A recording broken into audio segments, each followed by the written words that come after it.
क्या आप जानते हैं कि कौन से केसेस में बेल हो सकती है और कौन से केसेस में नहीं हो सकती? नमस्कार दोस्तों, मैं हूं एडवोकेट कुंदन चंद्रवंशी। चलिए आज बेल या जमानत की बात करते हैं। अब बेल या जमानत को समझने से पहले उससे पहले हमें देखना होगा कि दो तरह के ऑफेंस होते हैं, एक होते हैं बेलेबल और एक होता है नॉन बेलेबल। कल मैंने बताया था कि एक कॉग्निजेबल होता है, एक नॉन कॉग्निजेबल होता है। कॉग्निजेबल वो जिसमें पुलिस के पास विदाउट वारंट अरेस्ट करने की पावर होती है और उसमें एफआईआर होती है, और नॉन कॉग्निजेबल वो जिसमें विदाउट वारंट अरेस्ट करने की पावर नहीं है और उसमें एफआईआर नहीं होती, उसमें एनसीआर होती है, नॉन कॉग्निजेबल रिपोर्ट। अब वैसे ही एक और कैटेगरी है ऑफेंसेस की, वो है बेलेबल एंड नॉन बेलेबल। अब इसको देखने के लिए हमें सीआरपीसी के सेक्शन 2 को देखना होता है। Section 2 of criminal procedure code वो ये कहता है कि वो ऑफेंसेस जो दंड प्रक्रिया संहिता के शेड्यूल 1 में बेलेबल बताए गए हैं वो बेलेबल माने जाएंगे, और जो नॉन बेलेबल बताए गए हैं वो नॉन बेलेबल।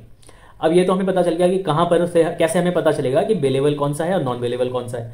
लेकिन क्या बेलेबल में बेल हो जाएगी और नॉन बेलेबल में बेल नहीं होगी? ऐसा नहीं है, बेल दोनों में हो जाती है। बेलेबल केसेस में आप bail as a matter of right मांगते हैं, वहां कोर्ट का विवेकाधिकार नहीं होता, वहां बेल आपको देनी पड़ेगी कोर्ट को, क्योंकि वो आपका राइट है।